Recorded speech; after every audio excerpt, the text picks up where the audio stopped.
नमस्कार, मैं हूं मयूरिका और आप देख रहे हैं वीएनएम टीवी। वीएनएम टीवी के बुलेटिन में सभी व्यूअर्स का स्वागत है। देश, दुनिया और शहरी लोग की खबरों के साथ हम फिर एक बार हाजिर हैं। नजर सबसे पहले वीएनएम हेडलाइंस पर।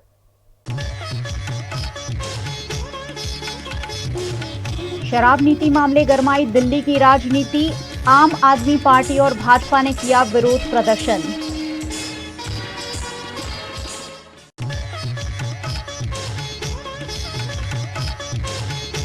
गुजरात के अहमदाबाद में वर्ल्ड कप का पहला मैच, पुलिस ने किया चुस्त बंदोबस्त।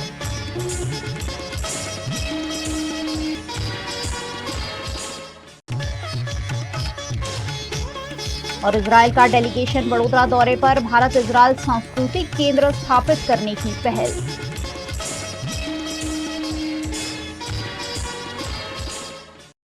दिल्ली में आम आदमी पार्टी के सांसद संजय सिंह को गिरफ्तार करने मामले आम आदमी पार्टी के कार्यकर्ताओं द्वारा बीजेपी मुख्यालय के बाहर जमकर धरना प्रदर्शन किया गया। दिल्ली में कथित शराब नीति में घोटाले मामले दोनों ओर से सियासत गरमा गई है। आम आदमी पार्टी ने अपने राज्यसभा सांसद संजय सिंह की गिरफ्तारी का विरोध तेज कर दिया है। गुरुवार को दिल्ली, मुंबई और पुणे में जगह जगह धरना और प्रदर्शन देखने मिला। आम आदमी पार्टी के कार्यकर्ताओं और नेताओं ने केंद्रीय जांच एजेंसी प्रवर्तन निदेशालय के खिलाफ नारेबाजी की। वहीं भाजपा ने भी दिल्ली की केजरीवाल सरकार के खिलाफ मोर्चा खोल दिया है। यहां भारतीय जनता पार्टी द्वारा राजघाट पर शांतिपूर्ण रूप से धरना दिया गया है। इससे पहले बुधवार को भाजपा ने आम आदमी पार्टी के दफ्तर के बाहर प्रदर्शन किया था। मुंबई में भी आम आदमी पार्टी के कई कार्यकर्ताओं को हिरासत में लिया गया है। दिल्ली में आप कार्यकर्ताओं ने सड़क पर उतरकर विरोध जताया और नारेबाजी की। गुरुवार सुबह से ही आम आदमी पार्टी मुख्यालय में बड़ी संख्या में कार्यकर्ताओं और नेताओं के पहुंचने का सिलसिला शुरू हो गया था। आम आदमी पार्टी के नेताओं ने राज्यसभा के सांसद संजय सिंह की गिरफ्तारी के खिलाफ नारे लगाए। आप नेताओं के संबोधन के बाद प्रदर्शनकारियों ने भाजपा मुख्यालय की ओर मार्च किया और प्रदर्शनकारियों ने हाथ में संजय सिंह नहीं झुकेगा और इंडिया के पोस्टर थामे हुए थे। संजय सिंह के पिता भी आम आदमी पार्टी के दफ्तर में विरोध प्रदर्शन में शामिल हुए। खालिस्तानी आतंकी की धमकी के बाद गुजरात के अहमदाबाद में चुस्त पुलिस बंदोबस्त के बीच आज वर्ल्ड कप की मैच आयोजित की गई, जिस पर डीसीपी कंट्रोल कोमल व्यास ने जानकारी दी। पहले से जो बीडीडीएस चेक वगैरह होता है, एंटी सैबोटेज चेकिंग, वो स्टेडियम और सारे वेन्यू का किया गया है। बीडीडीएस चेकिंग के लिए अहमदाबाद शहर में 9 जितनी BDDS teams with sniffer dogs तैनात की गई थी। साथ में स्टेडियम के बंदोबस्त और अहमदाबाद शहर के ट्रैफिक पुलिस का बंदोबस्त अगर ध्यान में लिया जाए तो बंदोबस्त के लिए 3 एडिशनल सीपी रैंक के ऑफिसर, 13 जितने डीसीपी, 18 एसीपी, 56 जितने पीआई, 117 से ज्यादा पीएसआई और 3,500 जितने पुलिस कर्मचारी ये बंदोबस्त में तैनात किए गए हैं। अहमदाबाद शहर के नरेंद्र मोदी स्टेडियम की तरफ जाने वाले सभी महत्व के मार्गों के ऊपर ट्रैफिक का बंदोबस्त किया गया है। साथ में कोई प्रकार की कायदे और व्यवस्था की परिस्थिति को चैलेंज करे, ऐसा कोई बनाव न बने, उसके लिए शहर पुलिस द्वारा वाहन चेकिंग किया जा रहा है। साथ में round the clock CCTV camera surveillance के लिए अहमदाबाद शहर में जो 2000 जितने कैमरा है उनका लाइव मॉनिटरिंग शहर पुलिस कंट्रोल रूम द्वारा किया जा रहा है। साथ में स्टेडियम के अंदर जो पुलिस कर्मचारी तैनात है वहां नियर 1000 जितने बॉडी वर्न कैमरा का भी हम उपयोग कर रहे हैं, ताकि स्टेडियम के अंदर भी कोई भी प्रवृत्ति हो रही है तो पुलिस के द्वारा एक चेक लिया जा सके। साथ में प्रेक्षक जो भी आ रहे हैं उनकी सुरक्षा को ध्यान में रखते हुए स्टेडियम के अंदर जो भी आर्टिकल्स लिए जा रहे हैं उनका प्रॉपर चेकिंग फ्रिस्किंग हो। मोबाइल ले जाना अलाउड है, पर्स ले जाना अलाउड है, पर पीने का पानी की कोई भी बोतल, खाद्य सामग्री किसी भी प्रकार की, साथ में बैनर्स या पोस्टर्स वगैरह ले जाते हैं तो उसमें कोई भी डंडी के आकार का कोई सामान साथ में न जाए और कोई भी ऑब्जेक्शनेबल आर्टिकल्स स्टेडियम के अंदर ना जाए, उसके लिए चेकिंग फ्रिस्किंग का इंतजाम किया गया है। नियर अबाउट 200 जितने हैंड हेल्ड मेटल डिटेक्टर और 50 जितने डीएफएमडी साथ में लगाए गए हैं। बीडीएस टीम्स के साथ साथ 12 जितने स्टीफर डॉग्स भी एंटी सैबोटेज चेक के लिए हम इस्तेमाल कर रहे हैं। साथ में शहर पुलिस द्वारा शहर पुलिस के पास जो भी वज्र वाहन है, एमसीसीवी वाहन है, ड्रोन्स है, वो सारा व्यूहात्मक तरीके से बंदोबस्त के लिए हम इस्तेमाल कर रहे हैं। शहर पुलिस द्वारा नागरिकों की सुरक्षा और सलामती में ध्यान में रखते हुए पिछले काफी दिनों से तैयारियां हो रही थी, तो मैच के दरमियान और मैच के बाद भी घर पहुंचने तक नागरिकों को कोई प्रकार की असुविधा न रहे, इसके लिए शहर पुलिस द्वारा पुलिस कमिश्नर श्री अहमदाबाद शहर के मार्गदर्शन के तहत पूर्ति प्रकार की तैयारी की गई है, सारा बंदोबस्त तैनात है और नागरिकों की सुरक्षा और शांति हमारी पहली प्रायोरिटी रहती है। उसके लिए शहर पुलिस पूरी तरह से मुस्तैद है। गुजरात के वडोदरा शहर में भारत और इजराइल सांस्कृतिक केंद्र स्थापित करने की पहल करते हुए इजराइल का डेलीगेशन गुजरात के 3 दिवसीय दौरे पर आया है। इजराइल से खास डेलीगेशन गुजरात के 3 दिवसीय दौरे पर आया है, जिसमें इजराइल के राजदूत Naor Gilon, consul general of Israel कोबी शोशानी शामिल है। इस दौरान उन्होंने निजामपुरा इलाके में स्थित कब्रिस्तान का दौरा किया। यहां इजराइल फ्रेंड्स द्वारा एक मॉडल पेश किया गया। इस मौके पर इजराइल के एम्बेसडर समेत देश के कई अग्रणी, वडोदरा महानगर पालिका के पदाधिकारी, mayor Pinki Soni, chairman doctor Sheetal Mistry, commissioner Dilip Rana, Niketan Contractor जैसे वडोदरा के कई प्रबुद्ध नागरिक भी शामिल हुए। इस मौके पर एक स्केचर तैयार किया गया। वडोदरा में पहला भारत इजराइल सांस्कृतिक केंद्र स्थापित किया जाएगा, जिसका प्रेजेंटेशन भी आयोजित किया गया। Really one of the most amazing structures that I've seen in my life, and it's not our first time here in Gujarat, in Ahmedabad, and we saw our factories here and the technology, and I think that Israel and India and Israel can do much more in this fantastic state, Gujarat, and it's very, very important for us to be here. But more than that, to inaugurate today this special site make me almost cry when I see the Jewish graveyard and the cemetery here. દેશ વિદેશના પ્રવાસીઓને આકર્ષવામાં વડોદરા શહેર પણ કલા અને સંસ્કૃતિ અને સ્થાપત્યોની નગરી છે, ત્યારે આવું કોઈક બીજા દેશનું એક ઇઝરાયલનું અહીંયા કોઈક એમની ત્યાંની ધર્મ, સંસ્કૃતિ, કળા અને બધાના કોમ્બિનેશનવાળું એક કંઈ કલ્ચરલ સેન્ટર બનતું હશે તો દેશ અને દુનિયાના જે પ્રવાસીઓ આવે છે એ લોકો ચોક્કસ આ સ્થળની મુલાકાત લેવાનું પ્રેફરન્સ આપશે. આ એક એવી પ્રવૃત્તિ અમે કરવા માગીએ છીએ કે આ જે જગા છે એને વર્ષો પહેલાં મહારાજા સયાજીરાવે આપી હતી યહૂદીઓને બેરિયલ માટે. મોસ્ટલી યહૂદીઓ રહ્યા નથી, એટલે અમે બધું ડિસ્કશન કર્યું, એવું નક્કી કર્યું કે અહીંયા એક ઇન્ડિયા ઇઝરાયલ કલ્ચરલ સેન્ટર ઊભું કર્યું, જેની અંદર ઇઝરાયલ વિશેની સદંતર માહિતી હોય. હોલોકોસ્ટથી લઈને ત્યાંની agriculture development, industrial development, software development, startup development, આખો ઇતિહાસ રજૂ કરવો એ ઇઝરાયલનો, જેથી કરીને લોકોને ખ્યાલ આવે ને લોકોની વચ્ચે આદાન પ્રદાન થાય. આ કોઈ કમર્શિયલ સેન્ટર નથી, આની અંદર કમર્શિયલ ઝીરો છે. આ એક કલ્ચરલ સેન્ટર અહીંયા અમે આ જગામાં કોર્પોરેશનની સહાયથી, જે ધારાસભ્યો છે એમની સહાયથી, કેવું રોકડિયા પણ અમને કહ્યું છે મદદ કરશે. गुजरात के 3 दिवसीय दौरे पर आए नाओर गिलोन, कोबी शोशानी और अनय जोगलेकर वडोदरा से नर्मदा जिला के एकता नगर में विश्व के सबसे ऊंची सरदार पटेल की प्रतिमा स्टैचू ऑफ यूनिटी देखने भी पहुंचे। यहां उन्होंने सरदार सरोवर डैम के बारे में भी जानकारी हासिल की और स्टैचू ऑफ यूनिटी देखने का आनंद भी लिया। इजराइल के राजदूत का नर्मदा के उप कलेक्टर NF वसावा द्वारा गर्मजोशी के साथ स्वागत किया गया।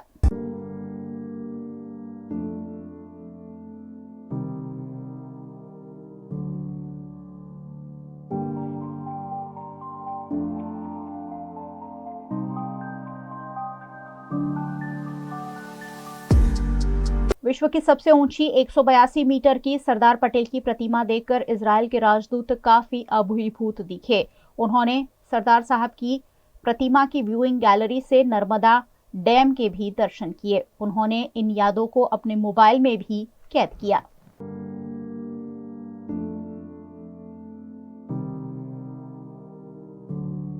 Ambassador of Israel to India. It is my first visit to the Statue of Unity. I must say that it's a really impressive statue, not only being the biggest and tallest one in the world, but also the details and the workmanship and the surroundings around with the dam and the river and everything, I think, and the greenery, the mountains around. I think it's a very, very unique place which is great and shows also the greatness of India in the world today. So I was very happy to visit, and I really recommend everyone who hasn't been here yet, come and visit this really amazing monument. World cup में आज England और New Zealand के बीच पहला मुकाबला खेला गया, जिसमें England ने शानदार बल्लेबाजी करते हुए 283 रन का टारगेट न्यूजीलैंड को दिया। डिफेंडिंग चैंपियन इंग्लैंड ने वर्ल्ड कप के पहले मुकाबले में न्यूजीलैंड को जीत के लिए 283 रन का टारगेट दिया। टीम ने अहमदाबाद के नरेंद्र मोदी स्टेडियम में टॉस हारकर पहले बल्लेबाजी करते हुए 50 ओवर में 9 विकेट पर 282 रन बनाए। जो रूट ने 86 बॉल पर 77 रनों की अर्धशतकीय पारी खेली, जबकि कप्तान जॉस बटलर ने 43 रन बनाए। जॉनी बेयरस्टो ने 33 रनों का योगदान दिया। कीवी टीम की ओर से मैट हेनरी ने 3 विकेट झटके। ग्लेन फिलिप्स और मिचेल सेंटनर को 2-2 विकेट मिले। 118 रन के टीम स्कोर पर चौथा विकेट गंवाने के बाद रूट और बटलर की जोड़ी ने इंग्लिश टीम को संभाला। दोनों ने 72 बॉल पर 70 रनों की अर्धशतकीय साझेदारी की। इस पार्टनरशिप को मैट हेनरी ने जॉस बटलर को आउट करके तोड़ा। नंबर 3 पर खेलने उतरे इंग्लिश बल्लेबाज जॉ रूट ने वनडे कैरियर की 37वीं 50 जमाई। उन्होंने 57 बॉल पर हाफ सेंचुरी पूरी की।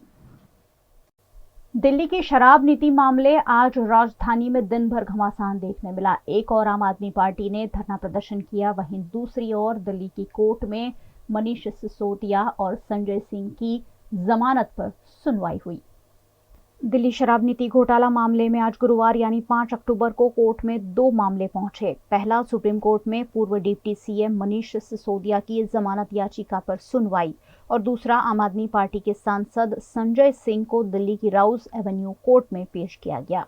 सुप्रीम कोर्ट में सुनवाई के दौरान जस्टिस संजीव खन्ना ने ईडी से पूछा कि दिनेश अरोड़ा इस मामले में आरोपी थे और फिर वे सरकारी गवाह कैसे बन गए। ऐसे में उनके बयान पर कैसे भरोसा किया जा सकता है। कोर्ट ने आगे कहा कि शराब नीति घोटाला सबूतों की कड़ी एक दूसरे से जुड़ नहीं रही है। आपकी दलीलें सिर्फ अनुमान पर है। अब सिसोदिया की जमानत याचिका पर अगली सुनवाई 12 अक्टूबर को होगी। इधर दिल्ली की राउज एवेन्यू कोर्ट में ईडी ने संजय सिंह की 10 दिन की रिमांड मांगी। एजेंसी ने कहा कि हमें डिजिटल डेटा निकालना है। संजय को दूसरे लोगों के साथ बिठाकर पूछताछ करनी है। दरअसल ईडी ने बुधवार यानी 4 अक्टूबर को आम आदमी पार्टी के राज्यसभा सांसद संजय सिंह के घर पर छापेमारी की थी। करीब 10 घंटे की कार्रवाई के बाद जांच एजेंसी ने संजय सिंह को गिरफ्तार कर लिया। सत्येंद्र जैन और मनीष सिसोदिया के बाद संजय सिंह आम आदमी पार्टी के तीसरे बड़े नेता है जिन्हें केंद्रीय एजेंसी ने गिरफ्तार किया है। संजय सिंह की गिरफ्तारी के विरोध में आम आदमी पार्टी ने आज सुबह से भाजपा मुख्यालय पर प्रदर्शन किया। इस दौरान पुलिस ने कई लोगों को हिरासत में भी लिया। इस पूरे मामले में आम आदमी पार्टी को भी आरोपी बनाया जा सकता है। ईडी के सूत्रों के मुताबिक जांच एजेंसी इसके लिए कानूनी सलाह ले रही है। सुप्रीम कोर्ट ने एक दिन पहले ईडी से पूछा था कि अगर पीएमएलए के तहत शराब नीति से एक राजनीतिक पार्टी को फायदा पहुंचा तो फिर वो पार्टी इस केस में शामिल क्यों नहीं है। वीआरएम टीवी पर वक्त है एक छोटे से ब्रेक का। बने रहिए हमारे साथ। ब्रेक के उस पार भी खबरों का सिलसिला लगातार जारी रहेगा। देखते रहिए वीआरएम। नवरात्रि हो और शॉपिंग ना हो is impossible. Connect woman entrepreneurs group लेकर आया है Navratri special fashion and lifestyle exhibition 5 और 6 अक्टूबर को अलकापुरी की कबीर्स गैलरी में। Imitation jewellery, western wear, design dresses, gifts, hair accessories, chaniya choli and many more. खरीदारी के साथ साथ लकी ड्रॉ में प्राइस जीतने का भी मौका। कनेक्ट वुमन एंटरप्रेन्योर्स ग्रुप ने कोशिश की है ज्यादा से ज्यादा महिलाओं को सपोर्ट और कनेक्ट करने की। विजिट करें 5 and 6 October 10 AM to 8:30 PM Kabir's gallery number 3 RC Dutt road Alkapuri Vadodara. અનેક વર્ષોથી સરકારશ્રી તરફથી અવર્ગ ધરાવતી નામાંકિત Baroda citizen community cooperative credit society સર્વને શાહુકારો તથા પ્રાઇવેટ ફાઇનાન્સરોના આકરા વ્યાજમાંથી મુક્તિ અપાવે છે। ઓછી વત્તી દરેક પ્રકારની આવક ધરાવતા લોકો માટે ઓછા વ્યાજે સરળ હપ્તે અનેક પ્રકારની લોન ઉપલબ્ધ। ફાઇનાન્સ કંપનીઓ કરતા ઘણા ઓછા વ્યાજ। વાર્ષિક વ્યાજ દર 8.5% શરૂ। અનુકૂળતા મુજબના ઈએમઆઈ। લોન માટે સિવિલની પણ જરૂર નથી। પેનલ્ટી વગર લોનની વહેલી ચૂકવણી શક્ય। બચત ખાતા પર પણ આકર્ષક વ્યાજ મેળવો।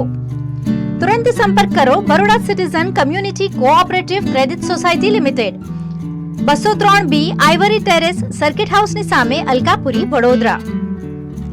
WhatsApp number 9327109414।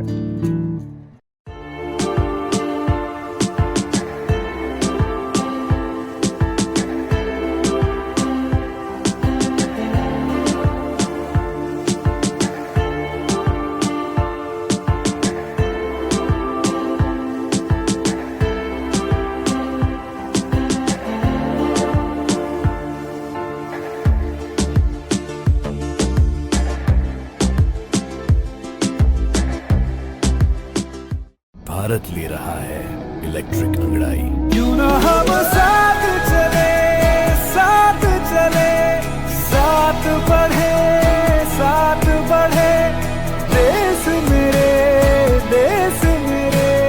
देश को ले जाए नई दिशा की ओर। आपका जॉय, भारत का जॉय। વડોદરાના ઘણા વિસ્તારો જેમ કે અકોટા, માંજલપુર, અલકાપુરી, મકરપુરા વગેરે વગેરે વિસ્તારોના લોકો ચિંતામાં છે. આ ચિંતાનું કારણ છે વડોદરાના લોકોમાં વધતી ઈર્ષા.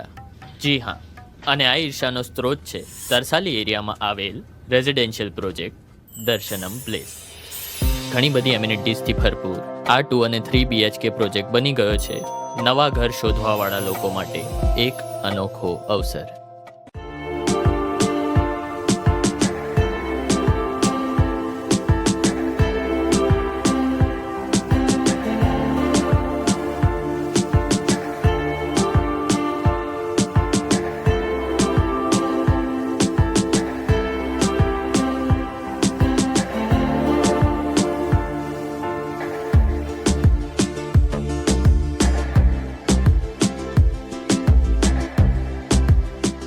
भारत ले रहा है इलेक्ट्रिक अंगड़ाई।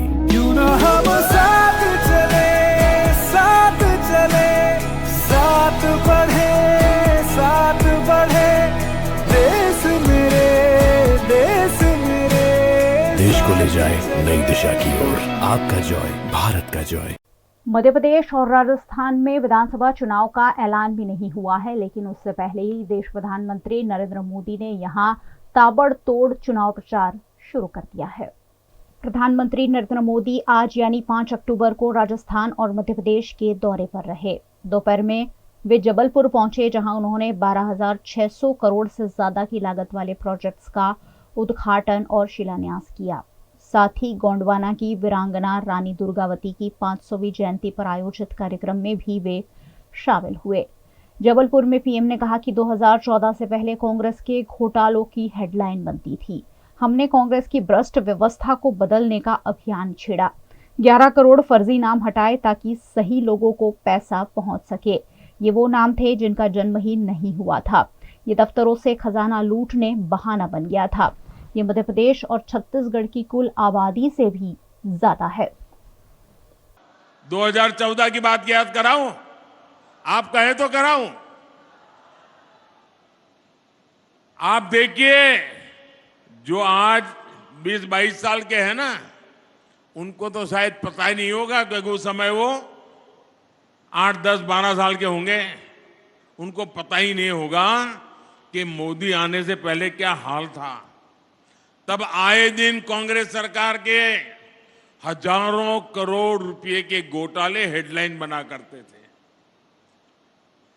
जो पैसा गरीब पर खर्च होना था, वो पैसा कांग्रेस के नेताओं की तिजोरियों में जा रहा था। और मैं तो इन नौजवानों को कहूंगा,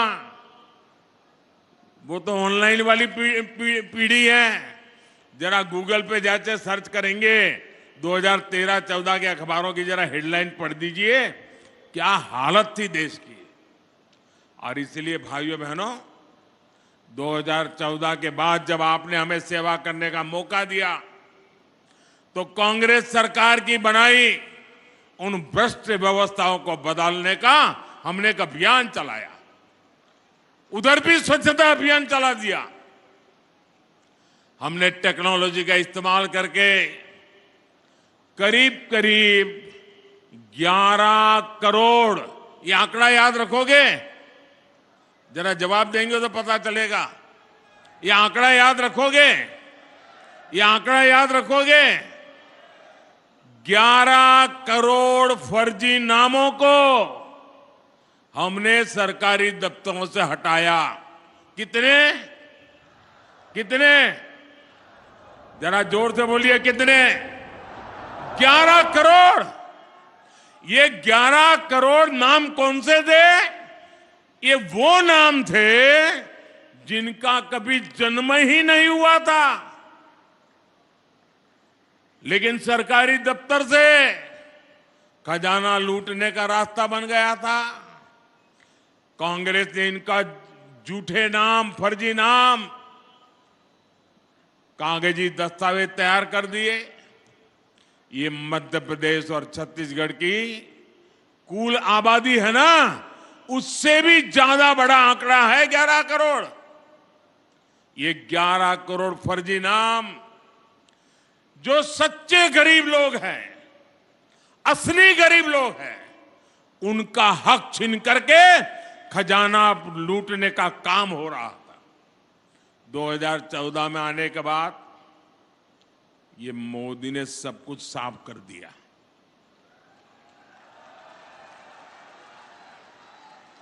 ये लोग गुस्सा करते हैं, इसका कारण भी यही है कि उनकी कटकी बंद हो गई है, कमीशन बंद हो गया है। मोदी ने आकर के सब साफ कर दिया। न गरीबों का पैसा लूटने दूंगा, ना ही कांग्रेस का खजाना, कांग्रेस के नेताओं की तिजोरी भरने दूंगा मैं। वहीं पीएम ने राजस्थान के जोधपुर में एयरपोर्ट की नई टर्मिनल बिल्डिंग की आधारशिला रखी, जिसे 480 करोड़ रुपए की लागत से बनाया गया है। साथ ही जोधपुर आईआईटी देश को समर्पित किया। इस दौरान करीब 5000 करोड़ के स्वास्थ्य, शिक्षा, रेल और सड़क से जुड़े प्रोजेक्ट्स का उद्घाटन किया गया। पीएम मोदी ने राजस्थान के जोधपुर में मुख्यमंत्री गहलोत पर सरकारी कार्यक्रम में मौजूद न रहने पर तंज कसते हुए कहा कि मैं सरकारी कार्यक्रम से आ रहा हूं, लेकिन वहां मुख्यमंत्री अशोक गहलोत नदारद थे, क्योंकि उनको मोदी पर इतना भरोसा है कि मोदी आएगा तो सब ठीक हो जाएगा। मैं भी उनको कहना चाहता हूं कि अब आप आराम कीजिए, हम सब संभाल लेंगे। 5 साल में यहां कांग्रेस की सरकार एक कदम भी नहीं चली, बल्कि यहां 24 घंटे कुर्सी का ही खेल चलता रहा। अच्छा, मैं भाइयों बहनों में एक सवाल पूछूं आपको, उधर वालों को पूछूं, आप जवाब देंगे? सबके सब देंगे? अच्छा, आप सबने लाल डायरी के बारे में सुना है? सुना है? माताओं बहनों ने भी सुना है, उधर बच्चियों ने भी सुना है। लोग कहते हैं कि लाल डायरी में कांग्रेस के करप्शन की हर काली करतूत उसमें है। आप मुझे बताइए, इस लाल डायरी के काले राज, सुनिए, इस लाल डायरी के काले राज खुलने चाहिए कि नहीं खुलने चाहिए? सब खुल करके बाहर आना चाहिए कि नहीं आना चाहिए? हिसाब चुकता होना चाहिए कि नहीं होना चाहिए? बेईमानों को सजा होनी चाहिए कि नहीं होनी चाहिए? अब मुझे बताइए, क्या कांग्रेस सरकार लाल डायरी के राज खुलने देगी क्या? सामने आने देगी क्या? अगर ये सच जानना है तो कौन चाहिए? ये कौन चाहिए? भाजपा सरकार लानी होगी। भाजपा सरकार बनाना जरूरी है। मैं आज आपके बीच आया हूं तो आपको एक और वायदा करूंगा। कांग्रेस के पेपर लीक माफिया ने यहां के लाखों युवाओं का भविष्य बर्बाद कर दिया है। राजस्थान का युवा इंसाफ मांग रहा है। चुनाव के समय बेरोजगारी भत्ते का वादा करने वाली कांग्रेस ने यहां के युवाओं को पेपर लीक माफिया के हवाले कर दिया। ऐसे हर पेपर लीक माफिया के खिलाफ बीजेपी सरकार सख्त से सख्त कार्रवाई करेगी। आप याद रखिएगा, बीजेपी आएगी, राजस्थान में रोजगार लाएगी।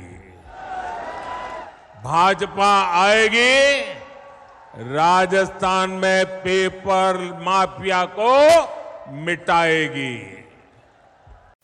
एक और जहां कांग्रेस और आम आदमी पार्टी भारतीय जनता पार्टी पर हमलावर है, वहीं भारतीय जनता पार्टी कांग्रेस के राहुल गांधी को निशाना बना रही है।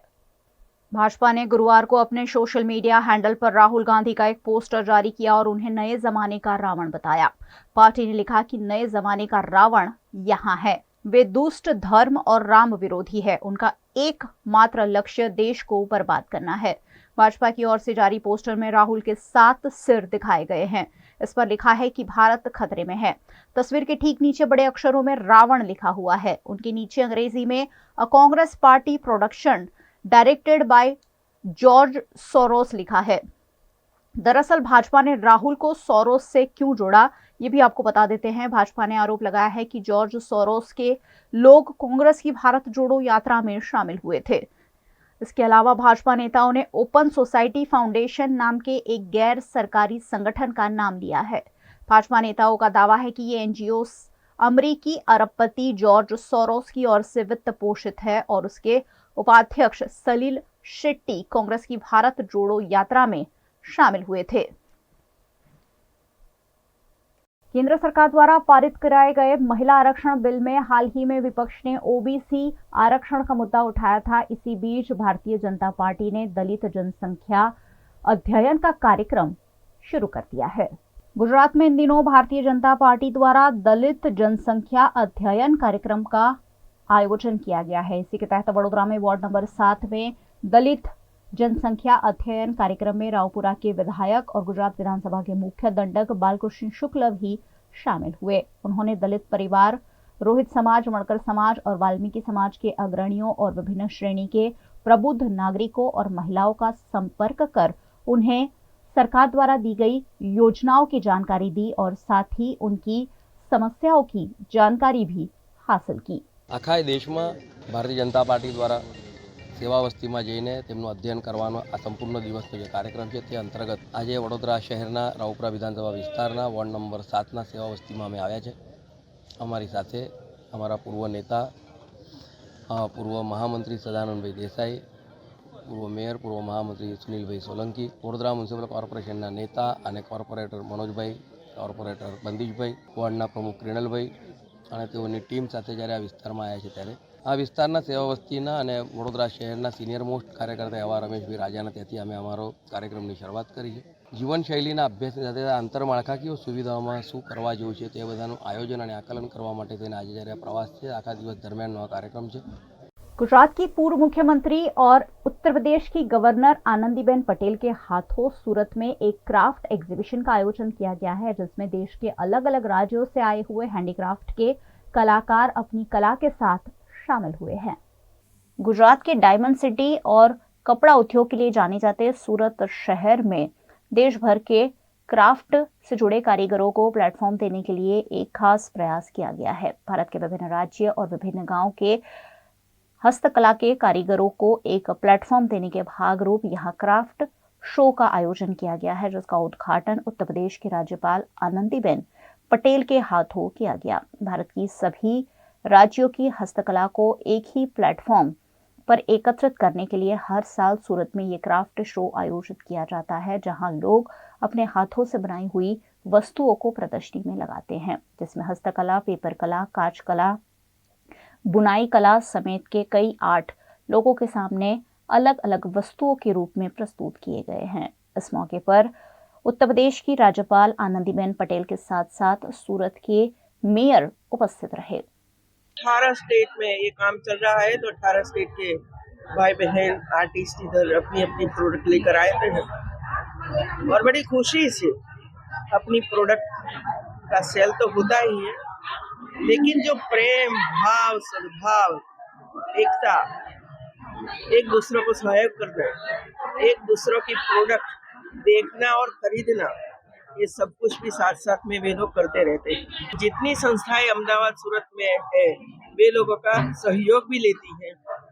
मतलब ये हुआ कि ऐसे जो स्टूडेंट्स हमारे ऐसे डिजाइन NID में पढ़ते हैं वे लोगों को भी ये देखने को मिलता है, उनके साथ चर्चा करते हैं कैसा मटेरियल यूज किया है, कैसे प्रोडक्ट बनाते हो, ये सब कुछ वहाँ सीखते भी है। क्योंकि जब तक जो बच्चे सीखते हैं उसको कोई प्रैक्टिकल वर्क नहीं मिलता है तो भी अधूरा ज्ञान रहता है वे लोगों का। तो ऐसे हमारे कई NID के जो स्टूडेंट जुड़े हुए हैं। नवरात्रि में हजारों लोगों की भीड़ में आपको अलग और यूनिक दिखाए ऐसा अद्भुत कलेक्शन अहमदाबाद के कनेक्ट वुमेन एंटरप्रेन्योर्स ग्रुप ने वडोदरा की कबीर्स गैलरी में आयोजित किया है।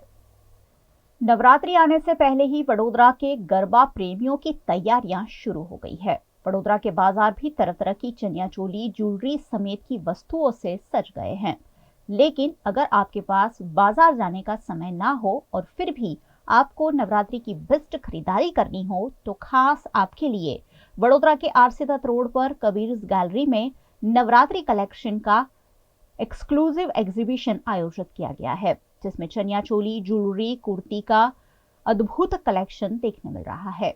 ये एग्जीबिशन 5 और 6 अक्टूबर को अलकापुरी की कबीर्स गैलरी में जारी है, जहां जाकर आप आसानी से अपनी नवरात्रि की शॉपिंग कर सकते हैं।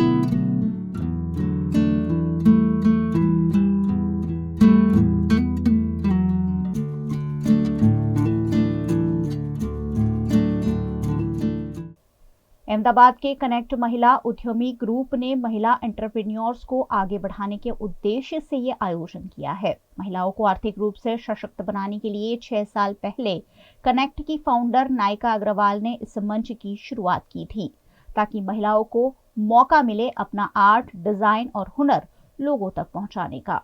वडोदरा में पहली बार ये एग्जीबिशन हो रहा है, जहां वडोदरा और अहमदाबाद की महिलाओं ने अलग अलग स्टॉल लगाए हैं। इस एग्जीबिशन का उद्घाटन VNM TV की CEO गायत्री व्यास के हाथों किया गया।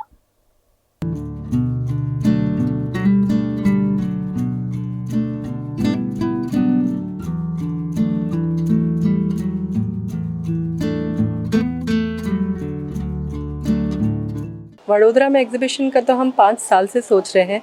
आज जाके ये सपना पूरा हुआ है, क्योंकि हमारे मेंबर्स पिछले 5 साल से वडोदरा में हैं एंड कुछ ना कुछ करते हैं। उनका आगे आए, वो लोग अच्छे से सेलिंग कर पाए, उनकी अच्छे से प्रॉफिट हो सके, उसके लिए हमारे मन में बहुत टाइम से था, लेकिन आज हमारी टीम की वजह से ये पॉसिबल हो पाया। आज हमारे यहाँ गिफ्ट्स हैं, पर्सेस हैं, वेस्टर्न वेयर है, नवरात्रि की चोली, चनिया चोली है, ज्वेलरी है, प्लांट्स हैं और बहुत सारे ऐसा आइटम है जो आपको होम डेकोर के लिए काम आएगा। बहुत सारा ऐसा आइटम है जो आपको यूनिकली सिर्फ इस एग्जीबिशन में मिलेगा और बहुत ही अफोर्डेबल प्राइजेस में मिलेगा। वर्क का भी है, हैंडवर्क का, डेकोरेशन का भी है, पेंटिंग्स भी हैं, आर्ट वर्क भी है, तो बहुत कुछ मिलेगा यहाँ पे। यहाँ पे वो लेडीज़ हैं जो आगे बढ़ना चाहती हैं, कुछ करके दिखाना चाहती हैं, खुद को, किसी को प्रूव नहीं करना है हमको, लेकिन खुद को प्रूव करना है कि हम कुछ कर सकते हैं। तो वो लेडीज़ जो आगे बढ़ना चाहती हैं, कुछ बड़ा करना चाहती हैं, ऐसी सोच वाली जो लेडीज़ होती हैं, वो हमारे साथ जुड़ती हैं। ये आपका अपना एग्जीबिशन है, ये आपकी अपनी महिलाएं हैं। जितना हो सके, जितना आप लोगों से बन सके, अपने फ्रेंड्स को लेके आइए, अपनी फैमिली को लेके आइए, इन लेडीज़ को सपोर्ट कीजिए, ताकि इनका प्रोत्साहन हो सके, इनको मन हो कि हम आगे और काम करें। वरना इनका टूट जाएगा हौसला, तो ये निराश हो जाएंगी। और आपके ज़रा से आने से, आप शॉपिंग करो ना करो, सिर्फ आपके आने से ये लोग मुस्कुराएंगी और मेहनत से काम करेंगी और आगे बढ़ेंगी। मेरी टीम ने बहुत मेहनत की है ये एग्जीबिशन को। ये हमारा सपना था, पिछले साल भी हम सोच रहे थे करे और इस बार ये हमारा सपना पूरा हुआ है और हमने ये साथ में मिलके किया है। एक बहुत बड़ा अचीवमेंट ये हमारे हैं, ये एक बेबी स्टेप हमने लिया है और आगे भी कनेक्ट में बहुत कुछ होगा। तो ये हमारा सपना है, ये आज पूरा होगा। चनिया चोली और ज्वेलरी के अलावा यहाँ हैंडमेड आर्ट जैसे कि पेंटिंग और Mandla art, handmade earrings and necklace, makeup products, hand purse, wallet, तोरण, प्लांट से बने क्लीनर और dish wash, cake and baked food जैसी कई चीज़ों के भी स्टॉल लगे हैं, जिसमें शामिल होकर कई महिला एंटरप्रेन्योर अपने बिजनेस को बढ़ावा दे रही हैं।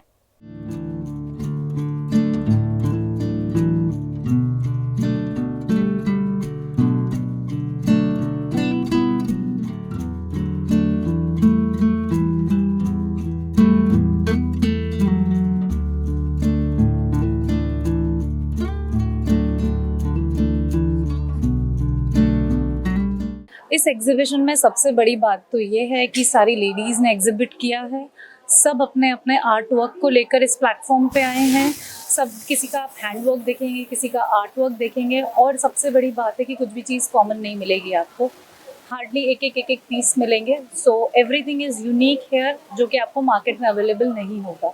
सारी चीज़ें डिज़ाइनर पीसेस हैं और सिंगल पीसेस हैं, सबसे बड़ी बात यह है। तो अगर आप नवरात्रि में कुछ स्पेशल, यूनिक और एकदम यूनिक दिखना चाहते हैं तो प्लीज़ विजिट करिए कभी इस गैलरी में।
मेडिसिन, फिजिक्स और केमिस्ट्री के नोबेल प्राइज के बाद आज साहित्य के नोबेल पुरस्कारों का ऐलान किया गया। साहित्य का नोबेल प्राइज आज 64 साल के नॉर्वे के राइटर जॉन फॉसे को दिया गया है। कमेटी ने माना कि उनके नाटकों और कहानियों ने उन लोगों को आवाज दी है जो अपनी बातें कहने में सक्षम नहीं है। इनकी मशहूर किताबों में पतझड़ का सपना शामिल है। इस फील्ड में 120 लोगों को ये सम्मान मिला है। साहित्य में नोबेल हासिल करने वालों में केवल 17 महिलाएं हैं। इसकी वजह से नोबेल कमेटी की काफी आलोचना भी हुई है। दरअसल जॉन सन 1959 में नॉर्वे में पैदा हुए। 7 साल की उम्र में उनका भयानक एक्सीडेंट हुआ था। इसमें वो बाल बच गए थे। उनकी लिखावट पर इस हादसे का गहरा असर देखने मिलता है। जॉन फॉसे अपनी कहानियों और नाटकों के जरिए इंसान के अस्तित्व को लेकर भी कई तरह के सवाल उठाते हैं। उनका नॉवेल ए न्यू नेम 7 किताबों का संग्रह है। क्रिकेट के महाकुंभ कहे जाते क्रिकेट वर्ल्ड कप की आज से शुरुआत हो रही है, जिसमें शामिल होने के लिए क्रिकेट के भगवान माने जाते सचिन तेंदुलकर भी अहमदाबाद पहुंच गए हैं। भारत समेत देश विदेश के क्रिकेट प्रेमी जिस लम्हे का इंतजार कर रहे थे वो आज आखिरकार आ गया है। क्रिकेट के महाकुंभ कहे जाते वनडे वर्ल्ड कप की आज से शुरुआत हो रही है। भारत में 46 दिनों तक वनडे वर्ल्ड कप अंतर्गत विभिन्न देशों के बीच आमने सामने मुकाबले खेले जाएंगे, जिसे देखने के लिए क्रिकेट के भगवान कहे जाते सचिन तेंदुलकर भी अहमदाबाद पहुंच चुके हैं। अहमदाबाद के नरेंद्र मोदी क्रिकेट स्टेडियम में न्यूजीलैंड और इंग्लैंड के बीच आज पहला मुकाबला हो रहा है, जिसमें शामिल होने के लिए क्रिकेट के दिग्गज खिलाड़ी रहे सचिन तेंदुलकर और हरभजन सिंह भी सुबह अहमदाबाद सरदार पटेल एयरपोर्ट पर पहुंचे। क्रिकेट खिलाड़ियों के साथ साथ हजारों की संख्या में क्रिकेट फैंस भी मैच देखने के लिए अहमदाबाद पहुंच चुके हैं। आज दोपहर से इस महामुकाबले की शुरुआत हो रही है, जिसे लेकर पूरे देश में लोगों में उत्साह देखने मिल रहा है। गुजरात राज्य में स्वास्थ्य सुविधाओं को बेहतर करने के लिए स्वास्थ्य मंत्री ऋषिकेश पटेल ने एक समीक्षा बैठक का आयोजन कर स्वास्थ्य विभाग से जुड़े कर्मचारियों को आवश्यक दिशा निर्देश प्रदान किए। गुजरात के स्वास्थ्य मंत्री ऋषिकेश पटेल द्वारा एक समीक्षा बैठक का आयोजन किया गया, जिसमें राज्य की सिविल हॉस्पिटल के सुपरिंटेंडेंट, GMERS के सुपरिंटेंडेंट, 33 जिलों के CDHO, CDMO और 6 जोन के RDD भी मौजूद रहे। इस मौके पर इलाज हेतु आने वाले लोगों को किसी भी दिक्कतों का सामना करना ना पड़े और उनके साथ अच्छा बर्ताव किए जाने की हिदायत दी गई। साथ ही हॉस्पिटल में पशुओं के प्रवेश की समस्या पर भी इस बैठक में स्वास्थ्य मंत्री ने चर्चा की।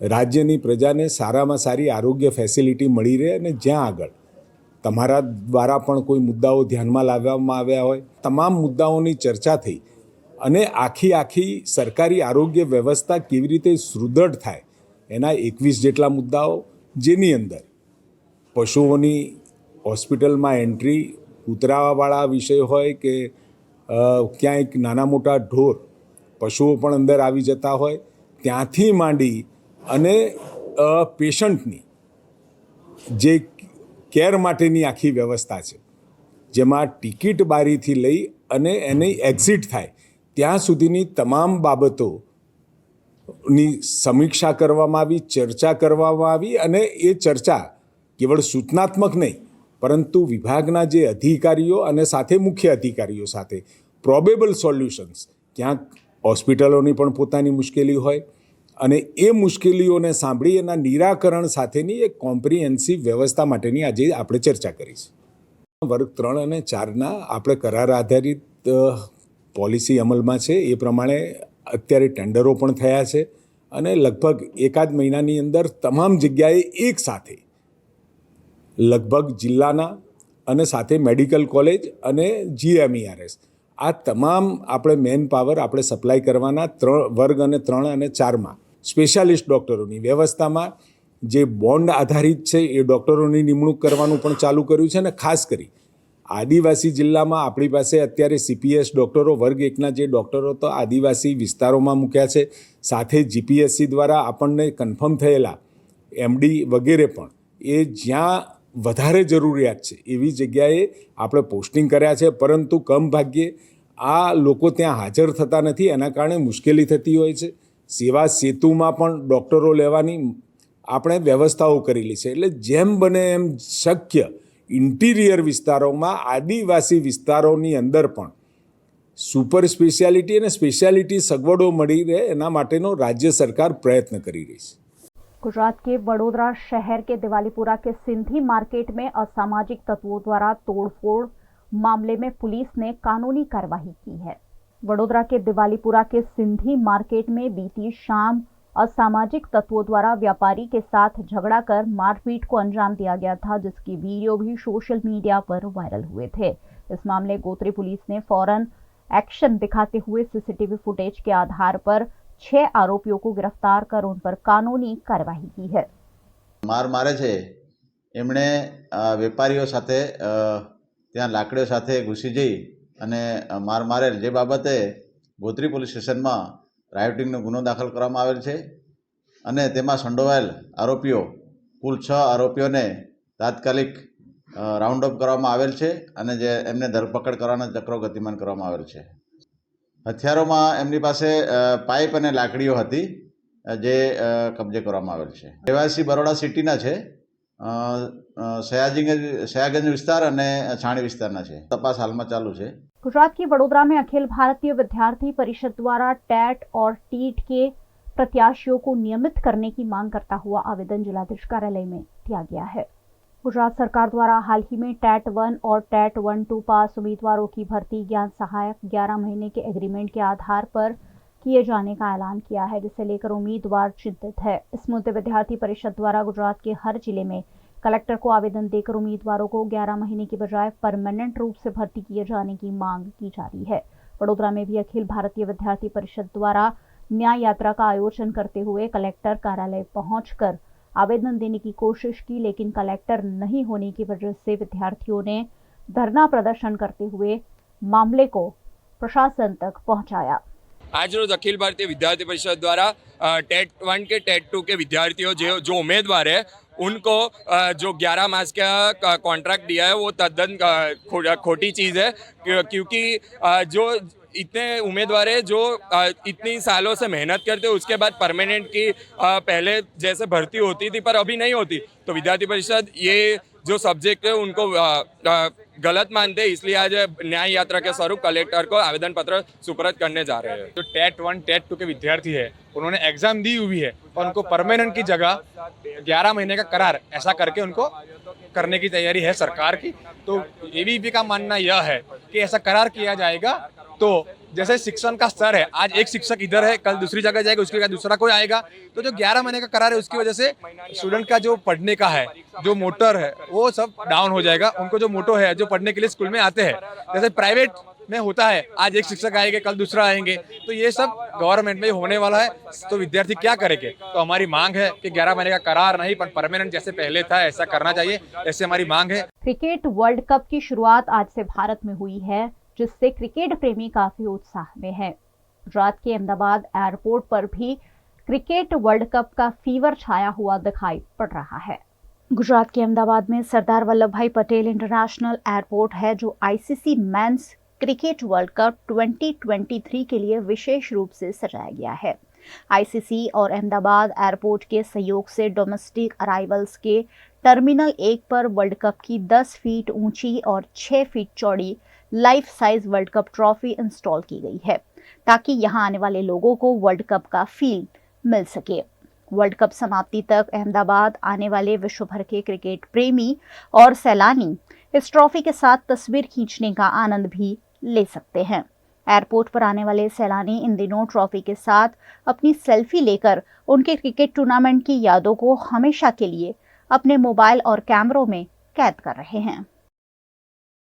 वडोदरा के कारेलीबाग इलाके में सालों से छोटे बच्चों के लिए अड़ूकियो दड़ूकियो बाल गरबा महोत्सव आयोजित किया जाता है, जिसकी तैयारियां इन दिनों बच्चों द्वारा की जा रही है। गुजरात के वडोदरा शहर में दिनेश यादव द्वारा पिछले कई सालों से बच्चों के लिए अड़ूकियो दड़ूकियो बाल गरबा महोत्सव आयोजित किया जाता है। इस बार भी कारेलीबाग के आनंद नगर निकट श्रीपाद नगर ग्राउंड में 15 से 23 अक्टूबर तक बाल गरबा महोत्सव का आयोजन किया गया है।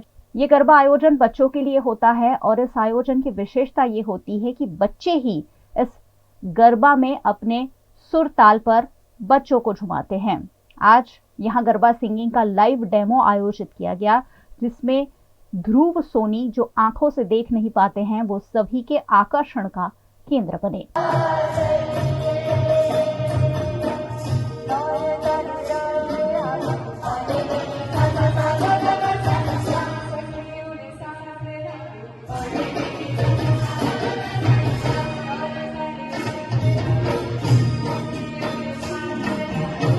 અડુકે દડુકેમાં હું 2 વર્ષથી આ રીતે ગરબા પરફોર્મ કરવા માટે આવી રહ્યો છું।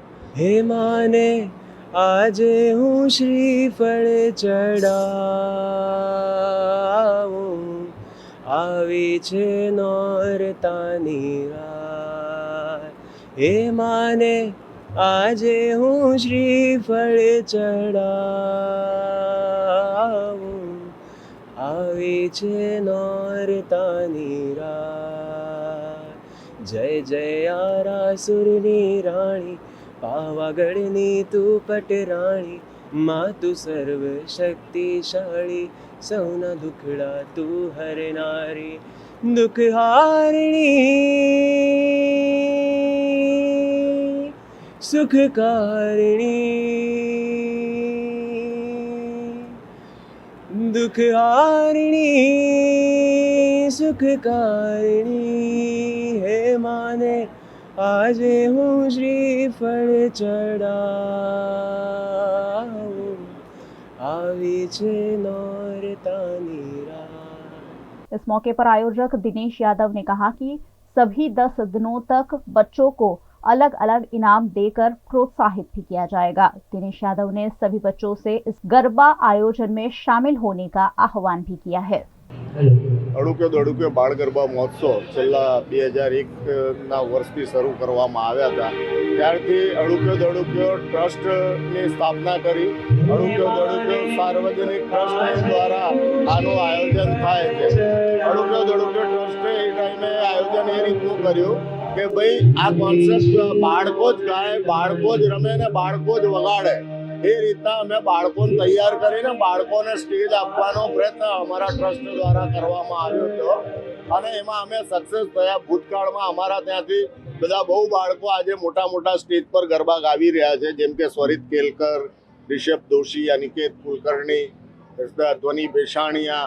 એટલે અમને આનંદ થાય છે કે અમે આ બાળકોને સ્ટેજ આપીએ છીએ અને આજે નવરાત્રિના ભાગરૂપે आज आ बाळकोए जे 1-1.5 મહિનાથી પ્રેક્ટિસ કરી છે એનું લાઈવ ડેમો રાખવામાં આવ્યું છે, જે નવરાત્રિમાં બાળકોને રમઝટ બોલાવશે અને બાળકોને આનંદ કરાવશે। गुजरात के वडोदरा शहर में संगम 4 रस्ता इलाके में मेयर, डिप्टी मेयर और स्थायी समिति के अध्यक्ष की उपस्थिति में नई ड्रेनेज लाइन का भूमि पूजन किया गया। गुजरात के वडोदरा शहर के कई इलाकों में ड्रेनेज लाइन खस्ताहाल हो चली है, जिसके चलते दूषित पानी की समस्या कई इलाकों में लोगों को सताती है। इसी के तहत ऐसी ही एक समस्या संगम 4 रस्ता से माणिक बाग सर्कल की ओर जाने वाली मीरा सोसाइटी समेत की कई सोसाइटी में आ रही थी, जिसे दूर करने के लिए यहाँ ट्रेंचलेस सिस्टम से नई ड्रेनेज लाइन डाली जा रही है। इस कार्य का आज भूमि पूजन किया गया, जिसमें वडोदरा की मेयर पिंकी सोनी, स्थायी समिति अध्यक्ष डॉक्टर शीतल मिस्त्री समेत के अन्य जनप्रतिनिधियों की उपस्थिति रही। आज मीरा सोसाइटी के पास ट्रेंचलेस पद्धति से ड्रेनेज नेटवर्क नवीन डालने का काम का खातमुहूर्त किया गया, जिससे ये इसी विस्तार के मीरा सोसाइटी, सानिया नगर, रणछोड़ पार्क और आसपास की कुछ सोसाइटियों को जो ड्रेनेज का प्रश्न थे, जो भी ड्रेनेज की रंगति थी, उसमें से सॉल्यूशन मिलेगा। आज संगम 4 रस्ता से लेके माणिक पार्क 4 रस्ता के बीच में मीरा जंक्शन के पास 103 मीटर का ग्रेविटी ड्रेनेज लाइन पुशिंग पद्धति से डाला जाएगा, जिसका डायमीटर 450 mm रहेगा और काम का खर्च लगभग 89 लाख रुपीज़ होने वाला है। व्यवसाय वेरा की ग्रांट में से एक काम होने वाला है। इस एरिया में जो पुरानी जर्जरित लाइन थी वो उसमें ब्लॉकेज के प्रॉब्लम काफ़ी आ रहे थे, मतलब अपस्ट्रीम एरिया में ड्रेनेज ब्लॉकेज के प्रॉब्लम आ रहे थे।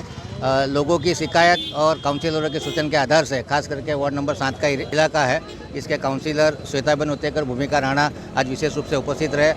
गुजरात के भरूच के नेत्रंग के सरकारी सामुदायिक स्वास्थ्य केंद्र में स्टाफ का अभाव होने के चलते गरीबों को स्वास्थ्य सुविधाएं नहीं मिल पा रही है।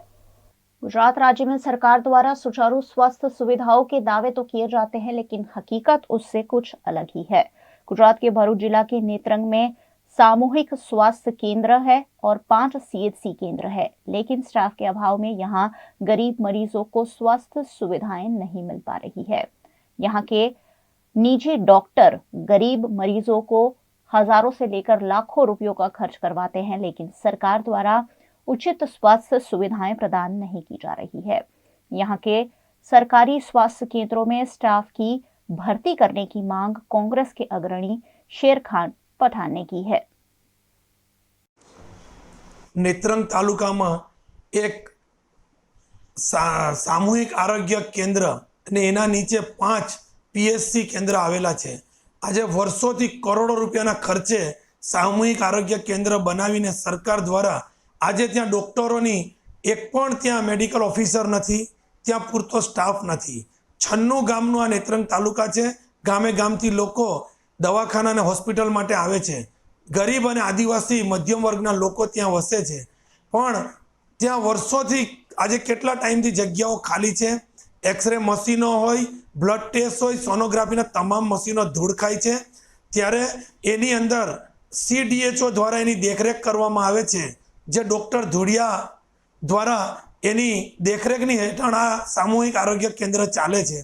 आज केटला समयथी त्यां डॉक्टर नथी, त्यारे नेत्रंगनी अंदर लोकोने गरीब लोकोने काળી मजूरी करी अने प्राइवेट दवाखानाओनी अंदर दवाओ करावी पड़े छे। मने लागी रह्युं छे कि आ CDHO ना द्वारा आ डॉक्टरो साथे मळीने કે આ સરકારી દવાખાનાની અંદર ડૉક્ટર ના હોય ત્યારે લોકો પ્રાઇવેટ દવાખાનાઓની અંદર જાય, જે લોકોની અંદર જેમની પાસે ડિગ્રીઓ પણ નથી, જે લોકોની તપાસ થવી જોઈએ, તમામ નેત્રંગની અંદર 10 થી 15 દવાખાનાઓ ચાલે છે. જેમ આયુર્વેદિક અને હોમિયોપેથિક ડૉક્ટરો જે લોકોને ગરીબ આદિવાસીઓને ખબર પડતી નથી એવા લોકોને ઇન્જેક્શનો અને બોટલો આપીને અને એડમિટ કરી દે છે અને 2 થી 3,000, 4,000, 5,000 જેટલી રકમો એમની પાસે ડૉક્ટરો લઈ લે છે.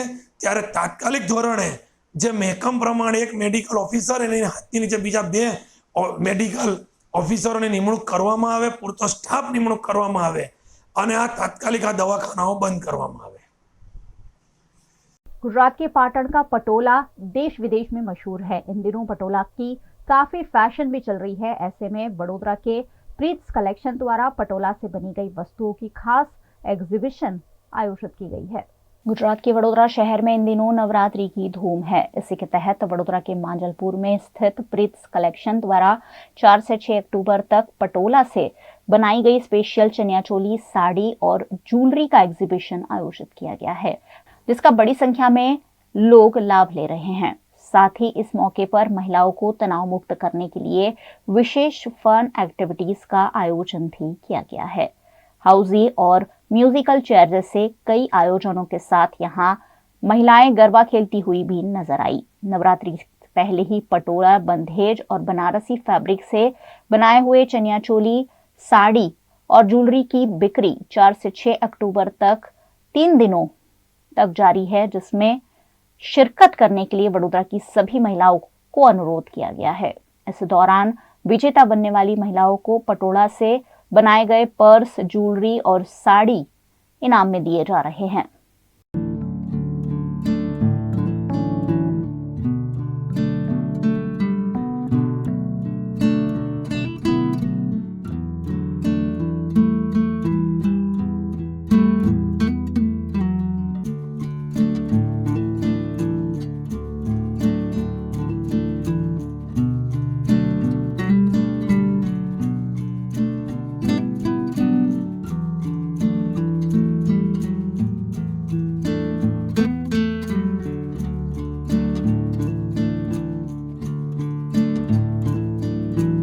આની સાથે પટોળા, બાંધણી અને બનારસી કન્સેપ્ટ સાથે કામ કરી રહી છું અને સાથે સાથે હું મારા ક્લાયન્ટ્સ માટે એક ગેટ ટુગેધર કરી રહી છું કે જેની અંદર એ લોકોને ફન, ગેમ્સ, ગરબા અને ઘણા બધા પ્રાઇઝીસ સાથે મેં એ લોકોની સાથે ગેટ ટુગેધર કરી રહી છું અને એની સાથે હું એ લોકોને ગરબા પણ આજે નવરાત્રિ પહેલાં હું એ ગરબા પણ પ્લે કરાવી રહી છું. મારું એક્ઝિબિશન આ 3 દિવસ ચાલવાનું છે અને ગરબા રસિકોને હું એક વિનંતી કરું છું કે એક વખત ચોક્કસ વિઝિટ કરો.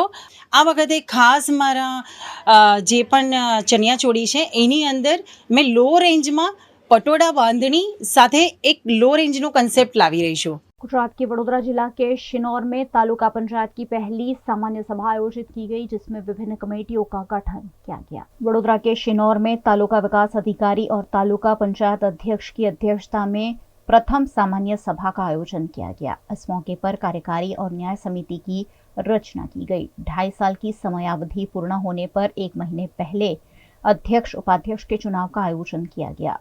शिनौर तालुका पंचायत में भाजपा के अध्यक्ष उपाध्यक्ष की नियुक्ति की गई. नवनियुक्त सदस्यों का फूलमाला पहनाकर स्वागत किया गया और शुभकामनाएं भी दी गई. इस सामान्य सभा में सभी मुद्दों पर सर्वसम्मति से मंजूरी दी गई. तालुका पंचायतना नवनियुक्त प्रमुख अर्चनाबेन रायना अध्यक्ष स्थाने आज रोज तालुका पंचायतनी प्रथम सामान्य सभा योजाई. एमां एजेंडा परना जे कामों छे एने सर्वानुमते अने समितिओनी जे रचना थई एमां कारोबारी समिति निर्विरोध અને ન્યાય સમિતિ બહુમતીથી મંજૂર થઈ છે.